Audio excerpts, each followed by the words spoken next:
ઈડર વિધાનસભા ક્ષેત્રના નાગરિક ભાઈઓ બહેનોને પોતાના પ્રશ્નો રજૂ કરવા માટે દર ગુરુવારે ઈડર ખાતે અને બપોર પછી વડાલી ખાતે લોકોને મળવાનો કાર્યક્રમ છે.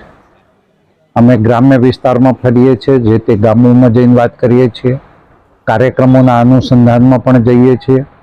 છતાં પણ આ એક દિવસ નક્કી કરેલો હોય તો એ લોકો સીધે આવીને પોતાના પ્રશ્નો રજૂ કરી શકે, એ પ્રશ્નો ઝડપથી ઉકેલાય એ દિશામાં આગળ વધતા હોય છે. આમાં નિયમિત ચાલતી આ પ્રક્રિયા છે અને આ પ્રક્રિયા અમે ચાલુ રાખવાના છીએ.